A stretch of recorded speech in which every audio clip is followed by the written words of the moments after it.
which is an exclusive on a very basic thing when it comes to applying for an engineering course today for most of the aspiring engineers, which is what course to choose and how to go about it. Okay, and today we have with us a very special guest, and he is Professor Abhijeet Bhattacharya from MEC, a mechanical engineer, and also a PhD in mechanical engineering from the University of Florida. So Professor Abhijeet, I have introduced you now. It's your turn to talk a little bit more about yourself before we start off with the questions that a lot of students have shared with us for the past 1 week.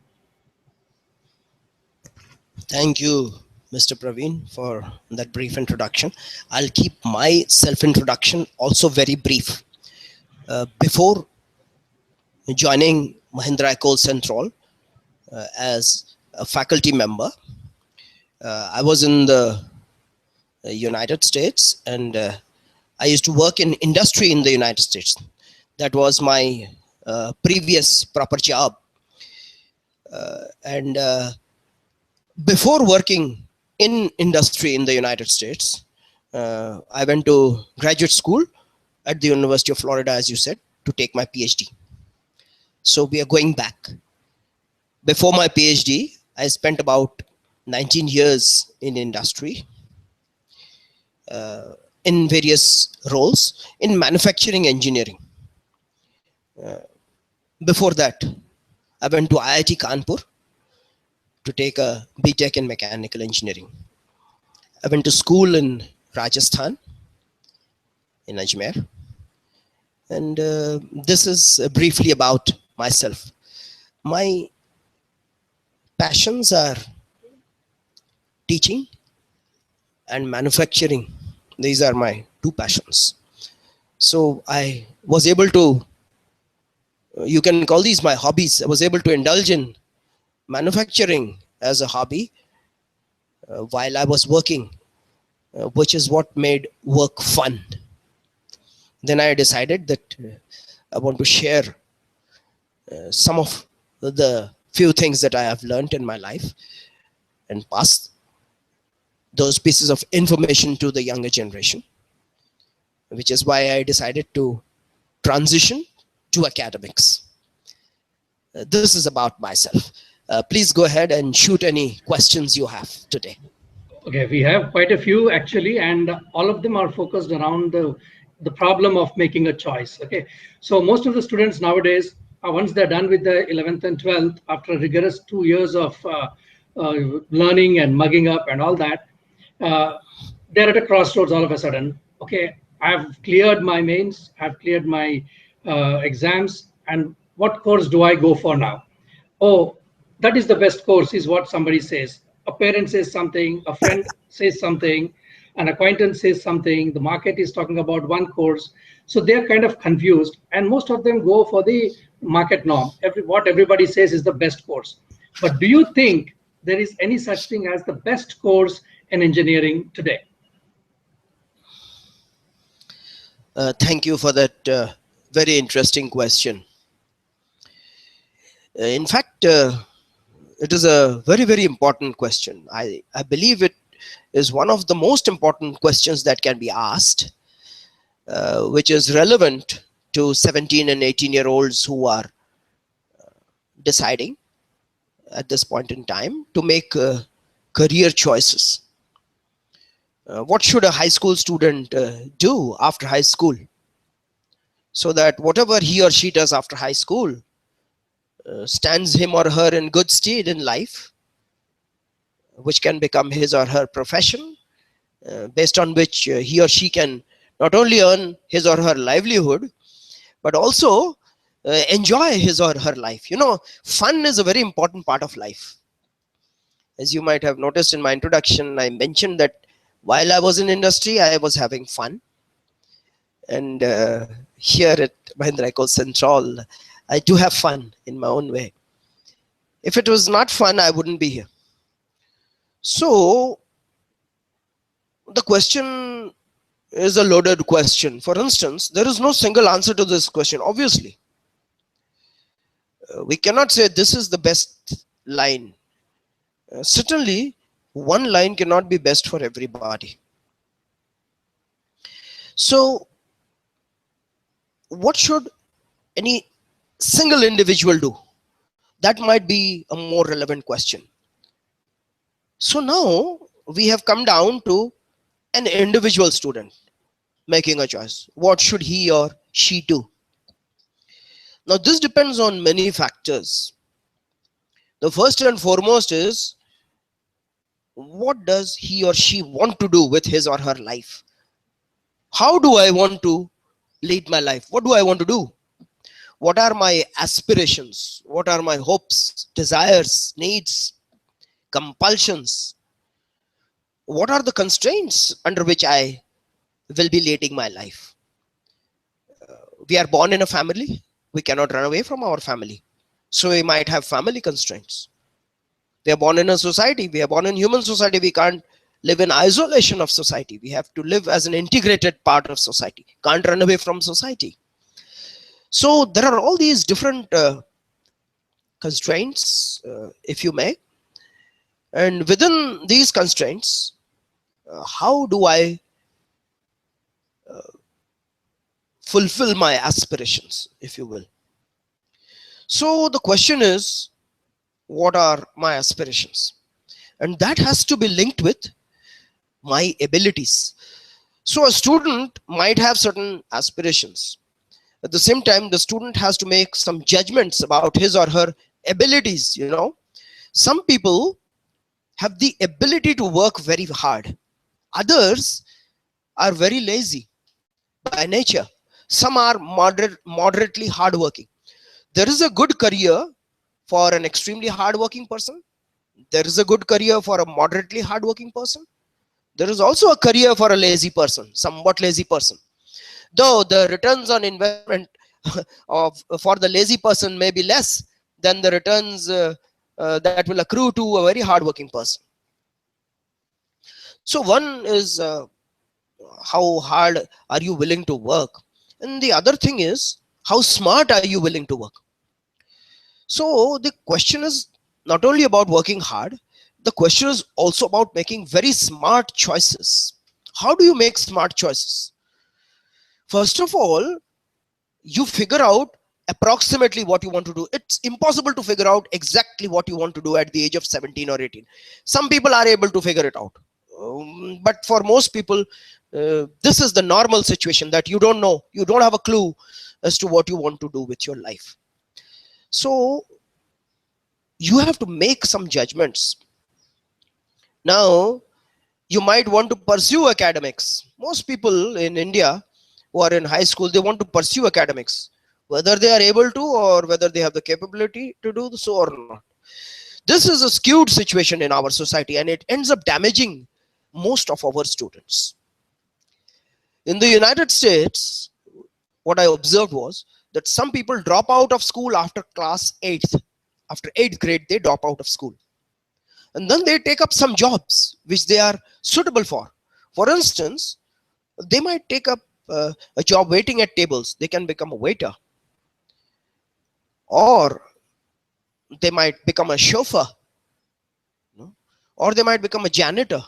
There are many jobs which a person with an 8th grade training can do. Many people drop out after 10th class, after junior high school. Many people drop out. Then they go to work in industry. They go to work in businesses. For instance, I used to work for a company. We were making high-speed valves. And we had a lot of computer-controlled machinery in our plant. Now, to operate this computer-controlled machinery in India, we would want to hire diploma holders or ITI grads, etc. But in the United States, we never hired diploma holders. We used to hire class 10th graduates. High school graduates is what we used to hire. And you can train them to operate your computer control machines, because it is not rocket science to operate a computer control machines. If you can drive a computer controlled car, you know, most of our modern day cars are computer controlled. You press the brake, but the computer applies the brake. Based on how much you are pressing the brake, the computer senses and then applies the brake. So if you are able to drive a car, you should be able to drive a computer controlled machine. So because all it is that the program will be written by the engineer, you download the program and you load the workpiece, press the start button, and when the workpiece is done, you remove the workpiece and you put the other workpiece. More or less it's like that. So in the United States, most people drop out after high school. Most means majority, more than 50%. And they go on and start working at the age of 18, 17, 19 and all. This is a very early stage where you start working. And this is very good because you start earning at the age of 18 or 19. It's a productive life you already started leading at that time. You start accumulating retirement benefits, from that age. After 40 years, those retirement benefits accumulate and fetch you a huge amount of money. And then some people drop out after class 12th, and then some go to college. In college also, there are various types of colleges. There are community colleges where you go and learn a certain trade. Maybe you may learn welding, or you may learn soldering, machining, or nursing. So many things you can do. Or you go to a regular college, get a degree. Some go for masters and PhDs. But in India, we are in a rat race. Most of us in urban India are in a rat race. And the majority of the people want to get a BTech. I can't understand why everyone has to get a BTech.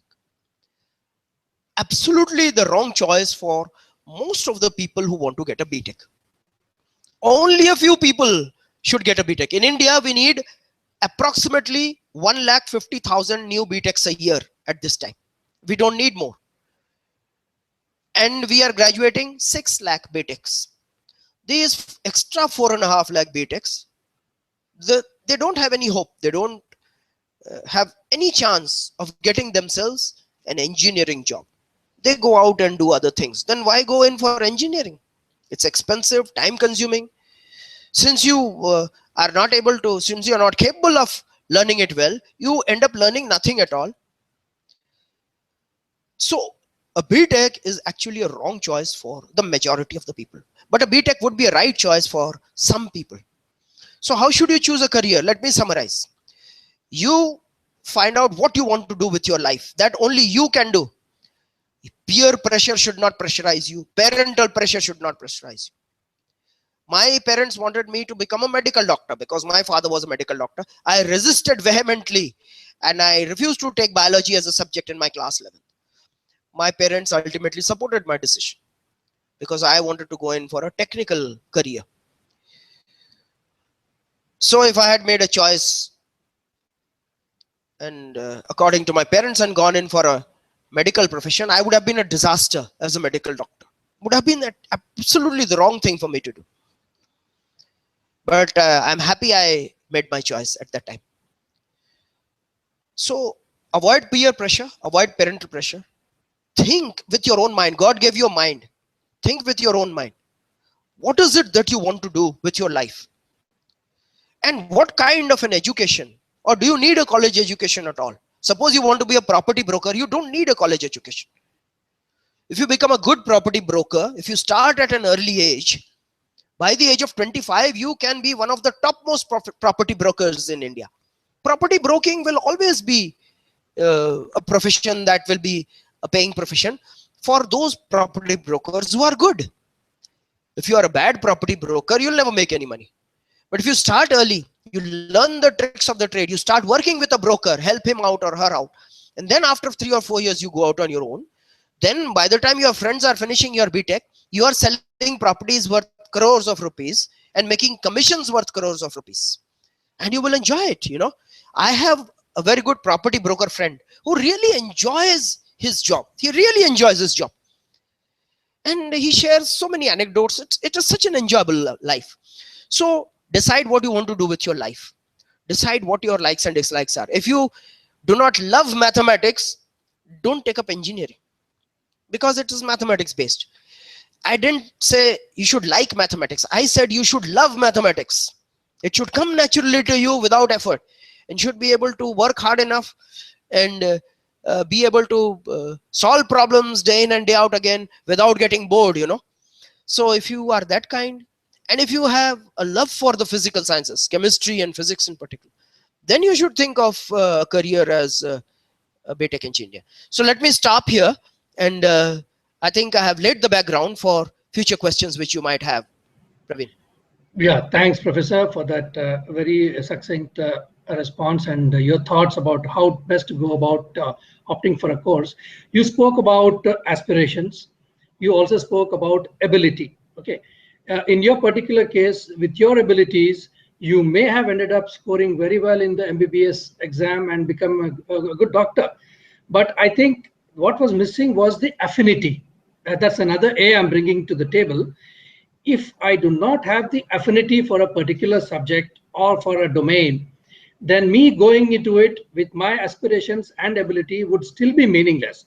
So when I have my 12th mark sheet in front of me, I look at it, I see this is my PCM score. I am excellent at math. So do I go for computer science, or I'm excellent in physics and chemistry? Do I go for electrical and electronic? So is there any way a student could gauge his or her affinity towards a particular course in engineering at the very outset? And would you suggest some tips or tricks for them to gauge their affinity towards a particular course? Okay, it's a very good question. So now, leaving out the generalities, I spoke of generalities only. I spoke about generalities in my answer to your first question. Now let us get specific. Now let us assume, as you said, that we are talking about a set of students who believe that engineering is the right field for them. Now we are talking only of this set of students. We have eliminated the others, right? And now, by looking at that mark sheet, how does the student gauge which branch of engineering might be good for him? I believe that that is the key question today that we need to address. So at the outset, let me say that by looking at your mark sheet, it will be very hard to gauge. So let me share information about what the various branches of engineering hold in store for you, and what are the prospects in different areas of engineering. So if you are good at mathematics, if you are good at chemistry and physics, if you are good at these three, if you love academics, if you are good at languages, you need to be good at languages because communication skills are very important. If you are good at all these, and if you want to pursue higher education, and if you have decided that engineering is the field for you, then your mark sheet can only tell you that yes, I will encourage you to go into engineering. That's all that your mark sheet will tell you. Beyond that, the mark sheet will not be able to tell you whether you should go for civil engineering as a specialization, or mechanical or computer science as a specialization. This your mark sheet will not be able to tell you. There are other factors which will tell you this. One is, if you are good at the sciences and mathematics, then the chances are that you can be an equally good computer science engineer, or an equally good civil engineer, or an equally good electrical engineer, or an equally good geologist, or a petrochemical engineer. So what should you do? So let me lay out the prospects about your future. You are looking at your future. What will be your life in the next 40 years?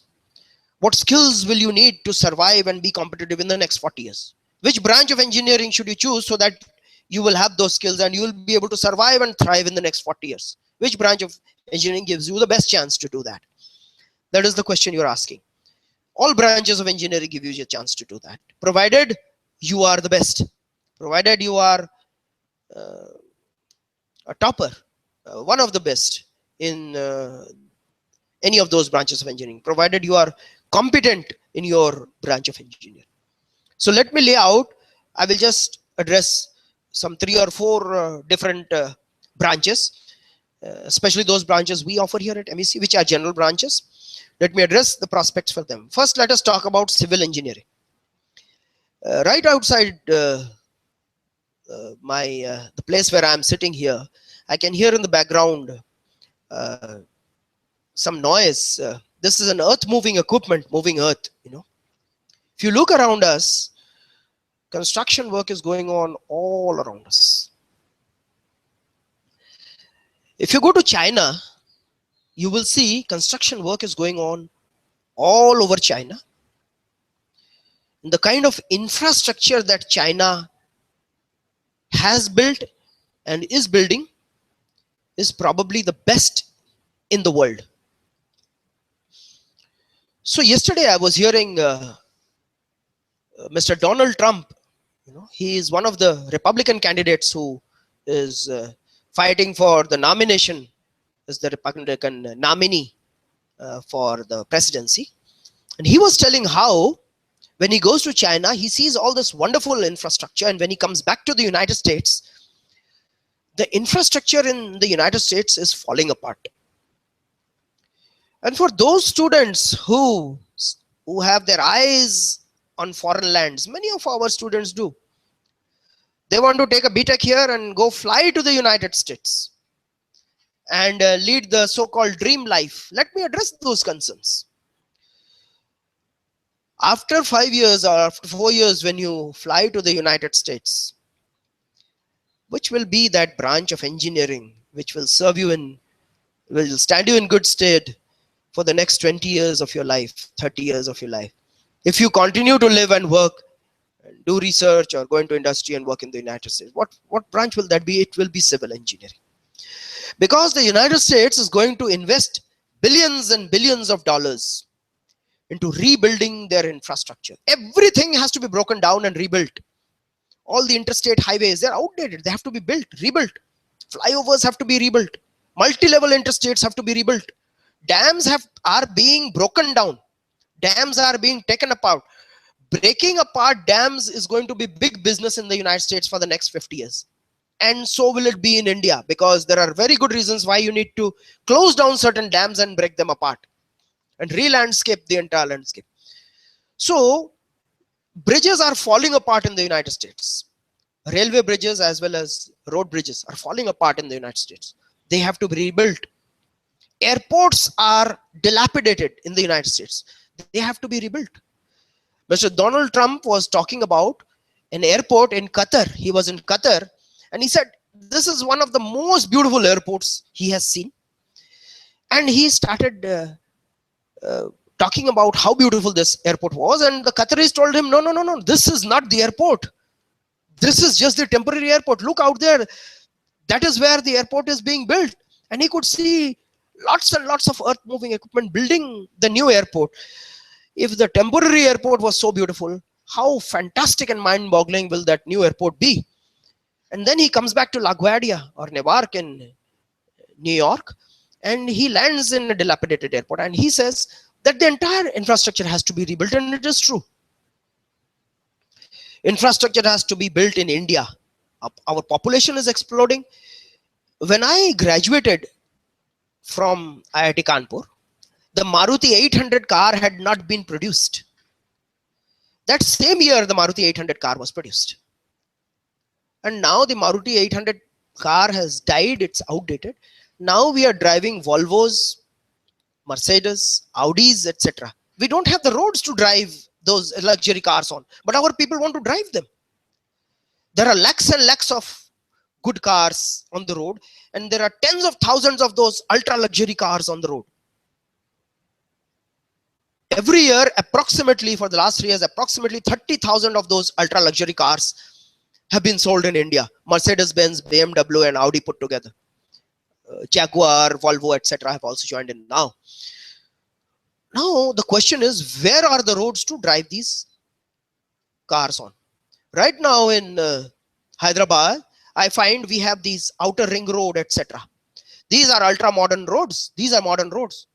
Okay, those are roads on which you can drive those cars. You can't drive them on the city streets inside Hyderabad, okay, which have potholes, traffic jams, etc. So the entire infrastructure will have to be rebuilt in India, and India is going to invest and rebuild. We are building the metro here. After 5 years, an entire set of flyovers has to be built over the city of Hyderabad to cover this entire city of Hyderabad. You can get onto the highway at some point and keep driving without any signal, and just get off where you have to get off. That will be more efficient than the metro. Water resources are diminishing. Water has to be brought from where water is available to where water is not available. We have this Godavari project where we're bringing water from the Godavari through huge pipelines. Massive civil engineering projects will have to be undertaken to harvest rainwater. Right now, our rivers have sedimented. So when we have rains, there are no forests left in the catchment areas in the mountains to hold that rainwater. So that rainwater comes down into the rivers. The rivers are silted. They are shallow. They can't hold water. We have floods. And after 3 days, all that water goes into the Bay of Bengal or Arabian Sea. We will have to harvest that rainwater. Massive civil engineering projects will be required to harvest that rainwater. Massive civil engineering projects will be required to build hydroelectric dams. Even building wind farms involves a lot of civil engineering. The entire windmill structure is a civil engineered structure. Civil engineering will be required to build all the high-speed train networks. We have already signed the first memorandum of understanding with Japan for the first high-speed train to join Mumbai and Ahmedabad. High-speed train corridors will have to be built all across India. Today, if you want to travel by train, I'm willing to pay, but I can't get a reservation. The demand is so high, people have so much money. There is so much money which the consumer is waiting for, but the things are not available. We will have to build high-speed train corridors. We will have to build high-speed road corridors. We will have to build so many other airports. Today, I want to go to Jamshedpur from Hyderabad. There is no air service landing in Jamshedpur. It has a small teeny-weeny airport and no commercial aircraft is landing. But Jamshedpur is full of industries. If you have air services, those air services will be fully booked. As are air services to Ranchi booked. People want to go to Jamshedpur, they fly either to Ranchi or to Kolkata. They have to come to Jamshedpur. So now the question is, all this infrastructure has to be built, maintained. Who's going to do it? Civil engineers are going to do it. High-rise buildings will have to be built because there is not enough space to house the billions of Indians that they will be there in the next few years. Today we have 1.2 billion. Tomorrow we'll have 2 billion. There's no stopping growth of population for some time at least. So the prospects for civil engineering look very bright to me, especially because you will have less competition. Less people are opting for civil engineering. There will be more demand. And if you are amongst the best and the brightest, you will be one of the most highly paid civil engineers. It is an excellent profession. So I will say that the future prospects for civil engineering look extremely good for me. What about the future prospects for computer sciences? They are good, as they will always be, because computer integration, nothing happens without computers. There's no civil engineering structure that you can build without the help of computers. And computer science people will always be in demand. However, there has to be a difference between a computer scientist and a software coder. We in India have software sweatshops where we are taking people who have BAs and BScs and teaching them how to code. They have a limited amount of knowledge, a limited amount of kind of work which they can do, which is very useful for the software sweatshops. But you want to be a computer scientist, you want to develop new algorithms, new methods of processing, etc. So that is a very highly mathematical job. So unless and until you are very good at mathematics, I will say avoid taking computer science as a subject, because you might end up becoming a sweatshop software, so-called software engineer.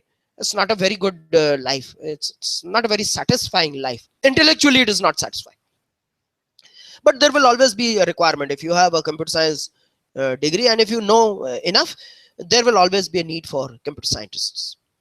Then there are these other branches, mechanical and electrical engineering. These are general branches. You see, engineering is becoming very interdisciplinary. A mechanical engineer today is able to do so many things which an electrical engineering student is able to do, and vice versa. So, and there are things where you need both. You need to integrate your knowledge of electrical and mechanical engineering. For instance, in areas like mechatronics, robotics, etc., you need to have knowledge of mechanical engineering, you need to have knowledge of electrical engineering, as well as you need knowledge of computer integration, systems integration, controls, etc. Things like controls engineering. Controls engineering is practiced by electrical engineers, mechanical engineers, civil engineers. Everyone practices controls engineering. So engineering is becoming more and more interdisciplinary.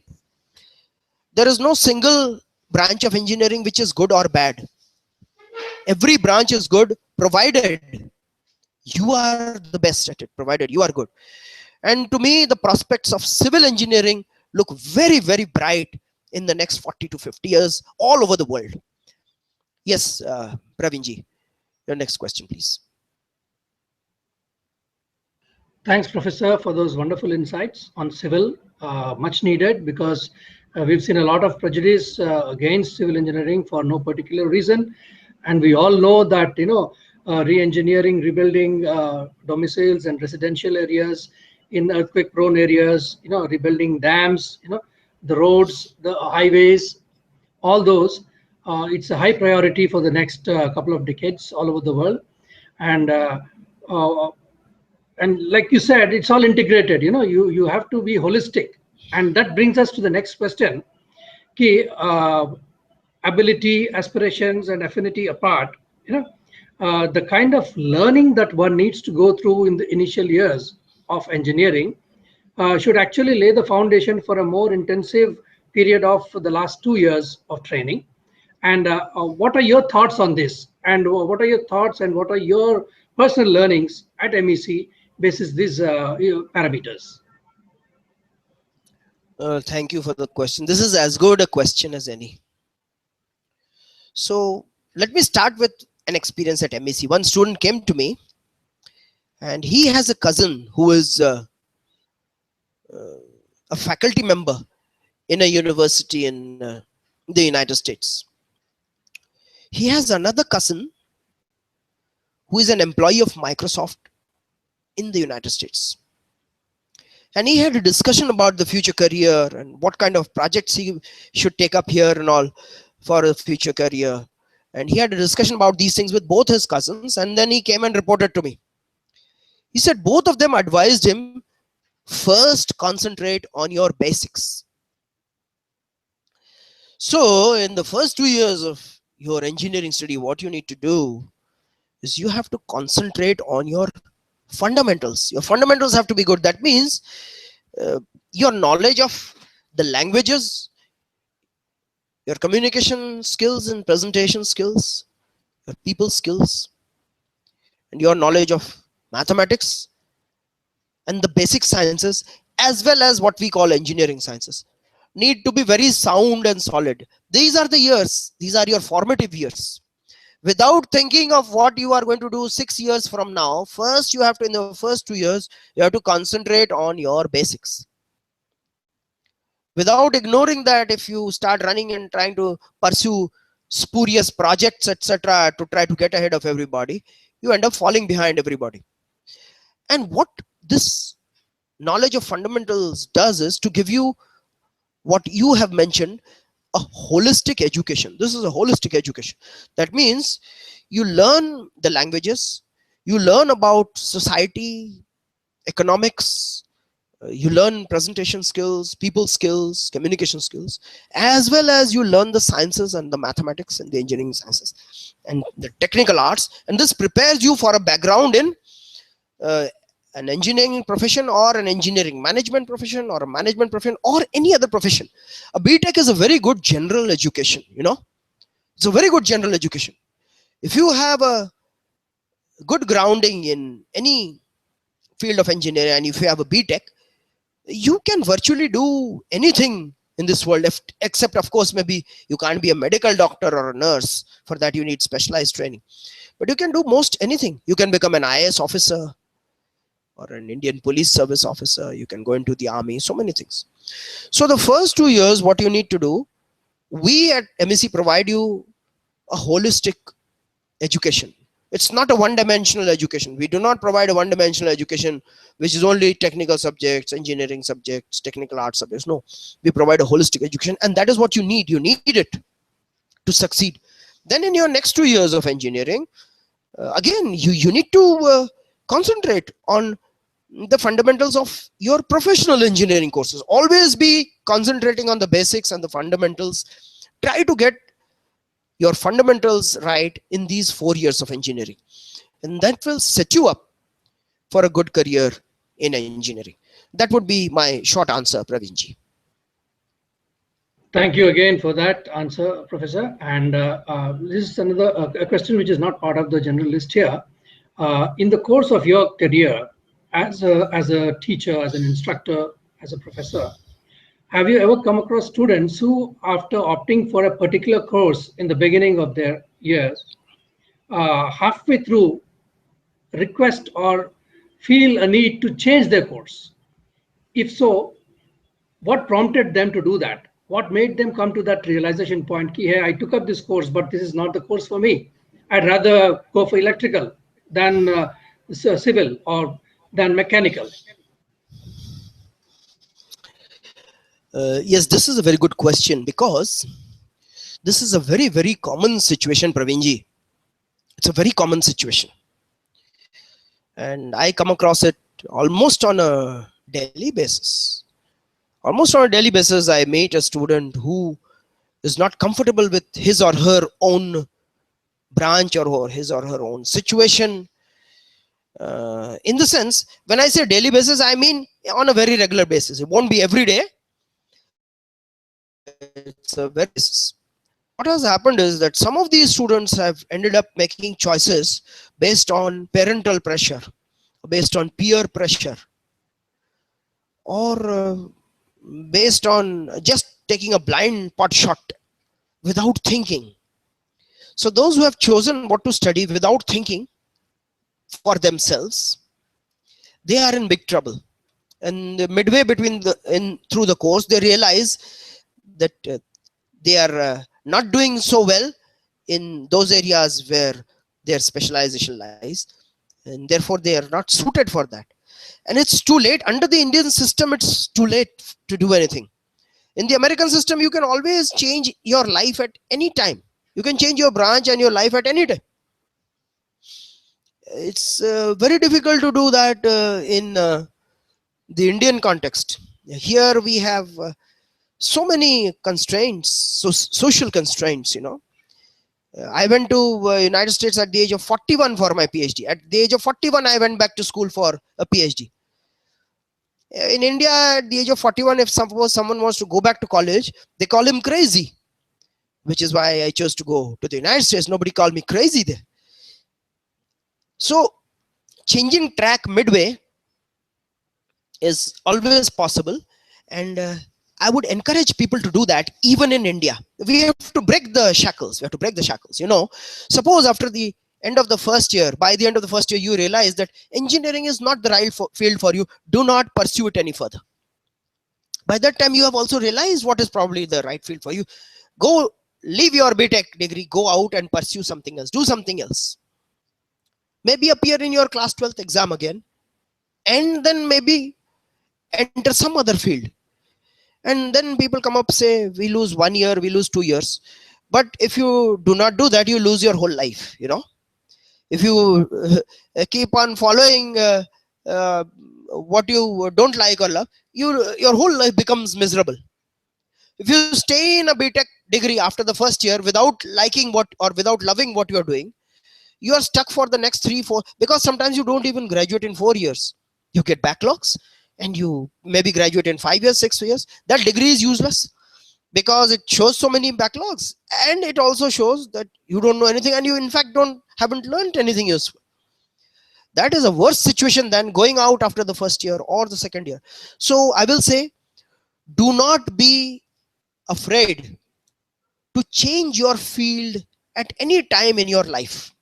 Anytime in your life is a good time to change your field if you feel you are in the wrong field, and if you feel you can do better in some other field. Any time in your life is a good time to change your field. And I will encourage you to think for yourself and change your field and try to get into a better field so that you have a more enjoyable life. Yes, Pravinji, that's the answer. But in an environment where you do not have the freedom to choose to make that change after the first year or the second year, you're stuck with it for the rest of your life. That's what you're saying.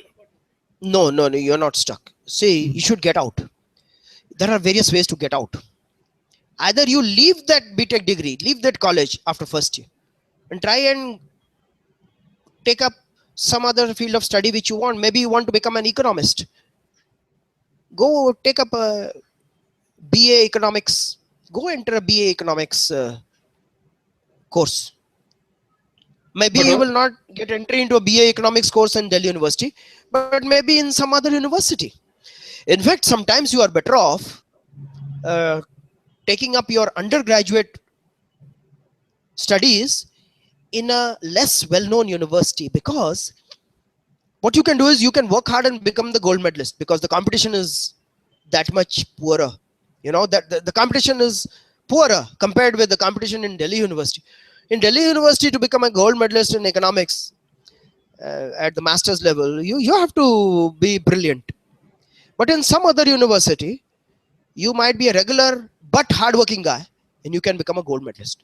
Once you have a gold medal, you can use this gold medal, you can show this gold medal and get admission for a master's or a PhD in some of the best institutions in the world, because all the good institutions in the world, they like gold medalists. The reason they like gold medalists is a gold medal shows that at the minimum you are a hard worker.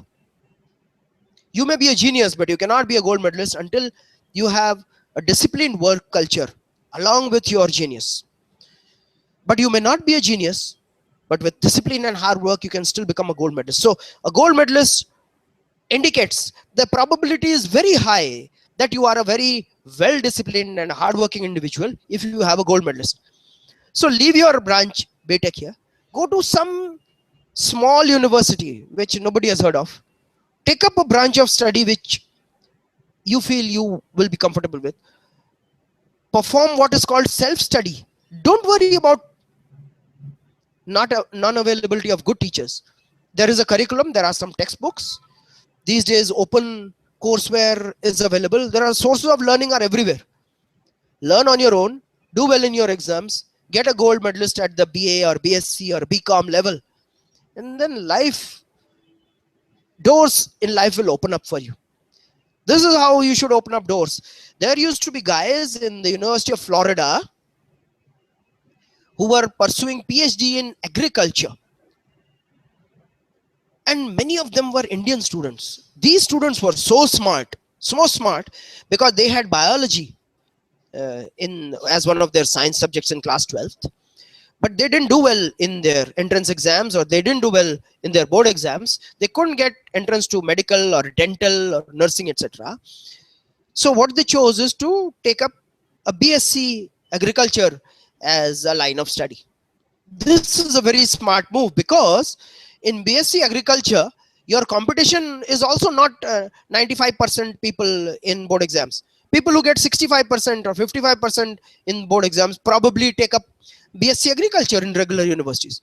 You are competing with them, and these are the students who worked hard and got the gold medals, displayed the gold medals in their application form, and they are there all over in the United States and universities pursuing masters and PhDs in agriculture. The United States is the largest exporter of agricultural goods in the world, larger than China. The agricultural industry in the United States is not only huge, it's also very sophisticated. It is mechanized, it uses a lot of pesticides, a lot of other things. They use precision agriculture, so many things, so many fields of agriculture. And agriculture scientists are in huge demand in the United States.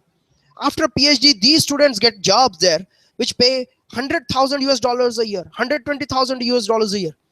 These are the same students who had 55% in their board exam in class 12, but they were smart enough not to try and go to some small engineering college and flunk a BTech. They chose to go to a regular university with an enrollment in BSc agriculture, got a gold medal or a silver medal, and went and made a good life for themselves. They have PhDs, they have very satisfying lives. So you can make the change anytime, sir. Thank you, Professor. Some very good advice there. And which brings us to the next problem of choice for a student. First challenge is what course, and the next challenge for him would be which institution. What do you think should be the parameters along which a prospective engineer should judge an institution before applying for it? Again, Pravinji, this is as good a question as any. And this is one of the most important questions. Because once you have made a choice that engineering education is the right field for you, and I hope that you made the right choice, then the next choice you have to make is the institute. So how should you judge an institute? The single most important thing that you can do to judge an institute, anybody can buy infrastructure. Any businessman can put up a nice looking set of buildings, Any businessman with enough money can buy all the nice instruments and set up the laboratories. Any businessman with a lot of money can advertise and make your institute seem attractive. I see advertisements about universities and engineering colleges on TV. It's quite common. So what should you do to judge which is a good institute? There is a very simple way to do this. All you have to do is to identify some of these institutes and go to their websites. Every institute has a website. You go to their website and click on academics. Then in academics, you click on departments or faculty. And within departments, you click on faculty. And you look at the professional and educational qualifications of each of those faculty members. Do not leave aside a single one. Suppose you have decided to go to Mahindra Ecole Central. How will you know whether it is a good college or not? You go to the Mahindra Ecole Central website. You go to academics. Then you click on faculty. And the list of faculty members will pop up. You count how many faculty members there are, maybe 45. Make a note on your paper, 45. Then you click on each of those individuals. You write down their educational qualifications first. Does the fellow have a degree? If so, what degree? What is the highest degree that this person has? And from which university? Okay, that you write. Then how much experience does this person have? What kind of experience? What kind of place does this PhD, what kind of university did this PhD go to for his or her postdoctoral education? Or what kind of industrial experience does this person have? Or what kind of other academic experience? So make a chart and things will become very clear to you what kind of institute this is. Do not go to an institute which does not have good faculty, because who is going to teach you? It's the faculty. You may have the best instruments in the laboratory, but who's going to tell you how to use the instruments or what you need to learn out of those instruments? It's your teachers. The same textbooks are used everywhere, whether in MIT, IIT or MEC or anywhere else. But what makes the difference? Why do you have to go to school? You can sit at home and read the textbook. No, you have to go to school because you have to get the flavor of learning from the teacher. You learn the most from your teacher. It's the most important relationship in education. Your first teachers are your parents. Without your parents, you don't learn how to walk. Without your mother, you don't learn how to walk. She is the one who trains you first. How to walk, how to talk. She motivates you. She prompts you, prods you, and you learn. And you become self-sufficient. So, just look at the experience, the qualifications, and the background of all the faculty members. You will find there are many institutes in India where the faculty members are unidimensional. Either they are all Punjabi, or they are all Bengali, or they are all Tamil, or they're all Kannadiga. I went to one website. I'm a Bengali. So once when I was in the United States, I was watching websites. I went to one very good engineering college, a website of a very good engineering college in Bengal. I won't name that. I went to mechanical engineering. Every single one of those faculty members was a Bengali. And I realized this is not going to be the right kind of company for me. This is not the right institution. You need diversity. Huh?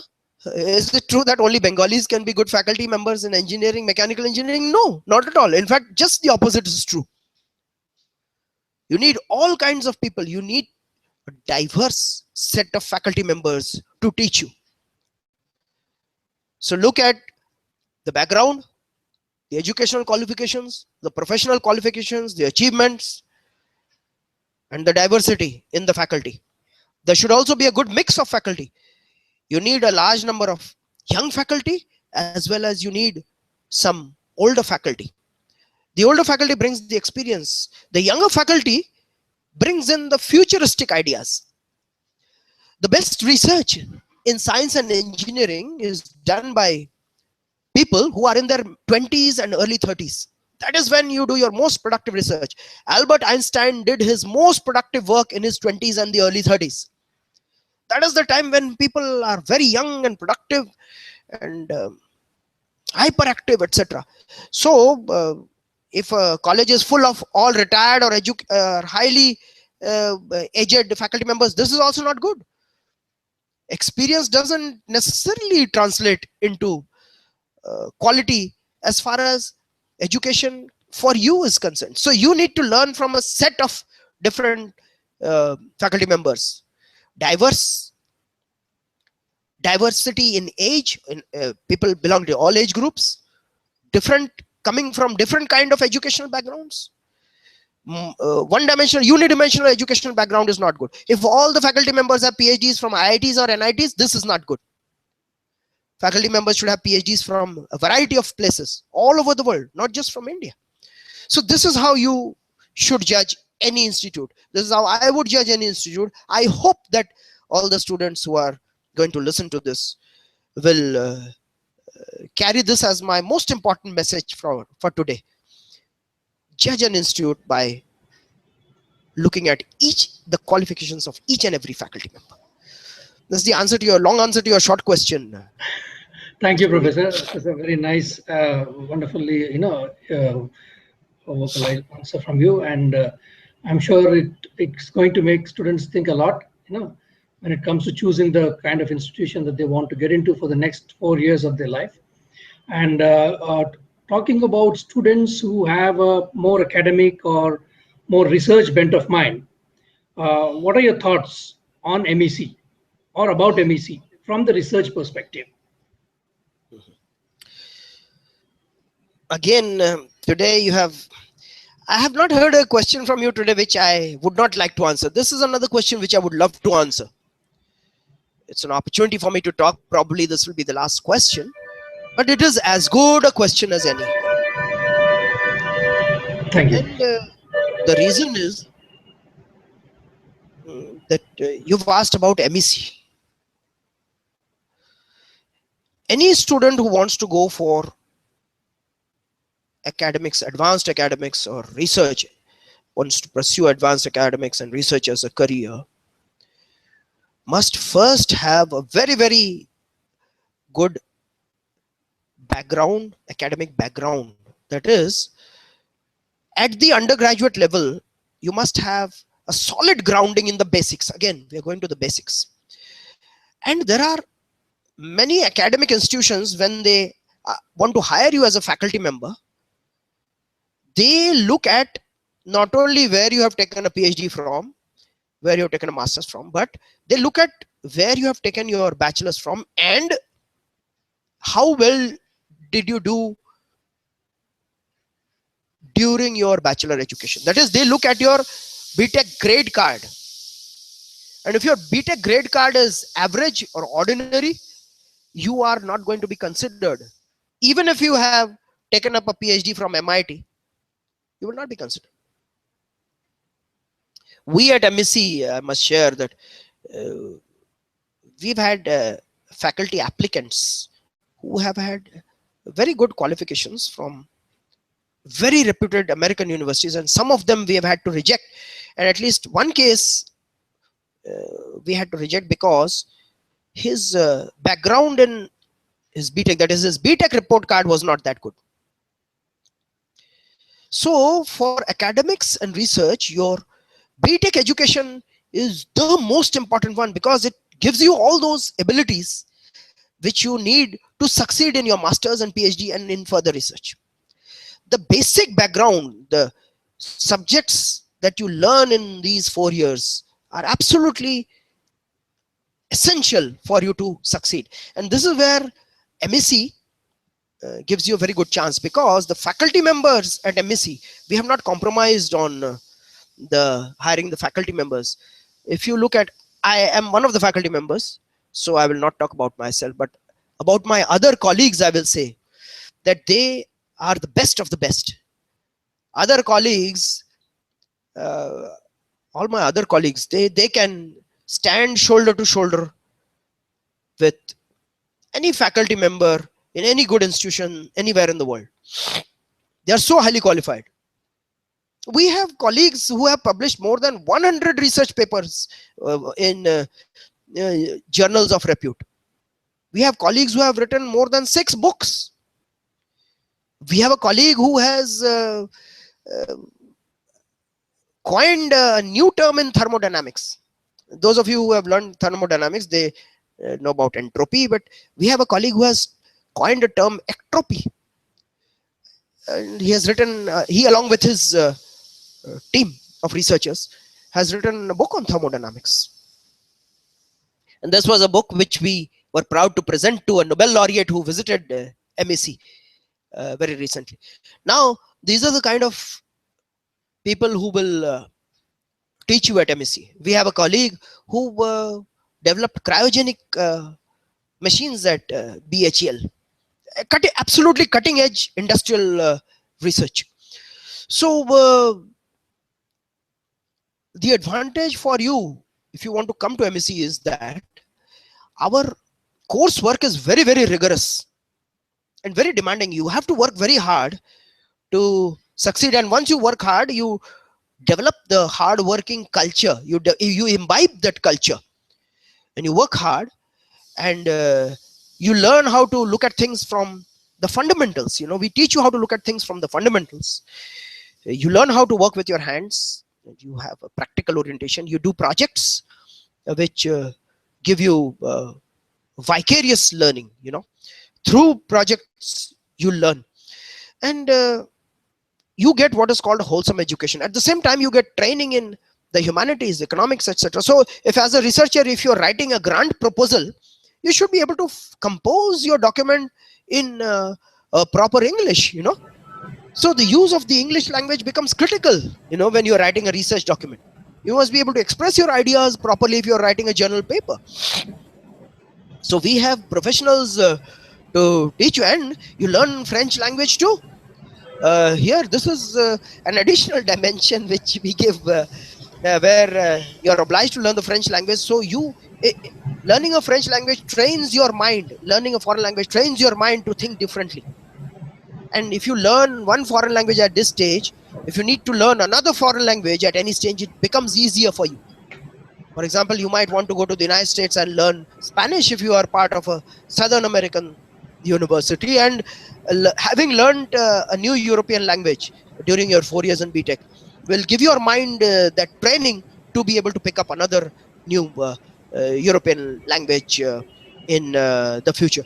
So this is the kind of training that you will receive at MEC. At MEC, we are focused on training which will make you suitable either for a career in industry and equally suitable for a career in Academia. in research and academia. Yeah. And depending on what your interests are, we coach you and guide you to take those kinds of projects, those kind of internships, and individually we mentor you to take up that kind of study, which and the kind of electives, etc., which will guide you either to succeed in academics or to succeed in industry. We are not a one-dimensional institute; we are a multi-dimensional institute. We will cater to your needs and what your requirements are. Thank you, Praveenji. Thank you so very much, Professor Abhijeet, for sparing time today and sharing some wonderful insights. I'm sure our students at the back of their minds do have some of these thoughts, but you're speaking about them, you're equivocalizing them and communicating them in such succinct terms, probably will make them think deeper and further into the choices they're planning to make for their lifetimes, because what they're going to decide now is going to affect them for the rest of their lives, their careers, the prospects, their generations. So thank you again for sparing time on a Saturday and answering all these questions. Of course, some of them were put up by us as we talk. And we hope to have you again on our Hangouts in the future very soon. And on behalf of MEC, I wish all the prospective engineers the best of luck for their exams. Do join us for our future Hangouts and get to know more about the course that you're planning to take. Thank you and have a lovely day. You're welcome. And let us wish the students well in their future. All the best. Thank you.